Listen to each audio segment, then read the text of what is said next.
കഴിഞ്ഞ ദിവസം office work മാത്രമേ ഉണ്ടായിരുന്നുള്ളൂ. അപ്പോൾ ഞങ്ങൾ കളറാണ് ഇട്ടേച്ചത്. ഞാൻ രാവിലെ ബ്രേക്ക്ഫാസ്റ്റ് കഴിക്കാത്തതുകൊണ്ട് അമ്പിസ്വാമി പോയിട്ട് ഒരു പൊടി ദോശ കഴിച്ചു. പക്ഷേ എനിക്ക് അങ്ങനെ ഇഷ്ടപ്പെട്ടില്ല കേട്ടോ അത്.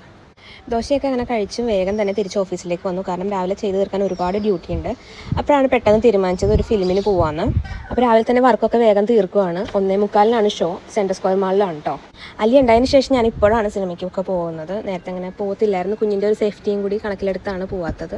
അങ്ങനെ രാവിലത്തെ വർക്കൊക്കെ തീർത്ത് ഞങ്ങൾ വേഗം ഇറങ്ങി. ഭക്ഷണം കഴിച്ചിട്ടില്ല. എന്തായാലും ടിക്കറ്റ് എടുത്തിട്ട് കഴിക്കാമെന്നാണ് വിചാരിച്ചേക്കുന്നത്. ഞങ്ങൾ അത്യാവശ്യം തിരക്കൊക്കെ പ്രതീക്ഷിച്ചിരുന്നു കേട്ടോ. അതുകൊണ്ടാണ് നേരത്തെ ഓഫീസിൽ നിന്ന് ഇറങ്ങിയത്. പക്ഷേ തിയേറ്റർ കാലിയായിരുന്നു. ആകെ കുറച്ച് പേരെ ആ ഷോയ്ക്ക് ഉണ്ടായിരുന്നുള്ളൂ. എനിക്ക് ക്രൈം ഇൻവെസ്റ്റിഗേഷൻ ത്രില്ലർ മൂവിയൊക്കെ ഭയങ്കര ഇഷ്ടമാണ് കേട്ടോ. അതുകൊണ്ട് തന്നെയാണ് ഇത് കാണാൻ തീരുമാനിച്ചത്. അപ്പോൾ എൻ്റെ ഫ്രണ്ടാണെങ്കിൽ ടിക്കറ്റൊക്കെ എടുത്ത് റെഡിയായി. പിന്നെ ഞങ്ങൾ നേരെ ഫുഡ് കഴിക്കാൻ പോയി കേട്ടോ. ബിരിയാണിയാണ് കഴിച്ചത്. നല്ലതായിരുന്നു. പിന്നെ ഞങ്ങൾ കുറച്ച് മിറർ സെൽഫിയൊക്കെ എടുത്തിട്ട് ഞങ്ങളുടെ മാം വരാൻ വേണ്ടി വെയിറ്റ് ചെയ്യുമായിരുന്നു കേട്ടോ. ഞാൻ കുറച്ച് നേരം പോസ്റ്റ് ആയതിനു ശേഷം കറക്റ്റ് 2:05 ആയപ്പോഴത്തേക്ക് മൂവി തുടങ്ങി. കുറച്ച് വയലൻസ് ഉള്ള മൂവിയാണ്. പക്ഷെ എനിക്ക് ഇഷ്ടപ്പെട്ടു. ചില സീൻസൊക്കെ നമ്മൾ നേരത്തെ കണ്ട മൂവീസിലെ പോലെയൊക്കെ തോന്നും. ഫിലിം കണ്ടതിന് ശേഷം ഒരു ഐസ്ക്രീം ഒക്കെ കഴിച്ചിട്ട് ഞങ്ങൾ ഇറങ്ങിയിട്ട്. അപ്പോൾ അത്രേ ഉള്ളൂ. നെക്സ്റ്റ് വീഡിയോയിൽ കാണാൻ. ടാറ്റാ.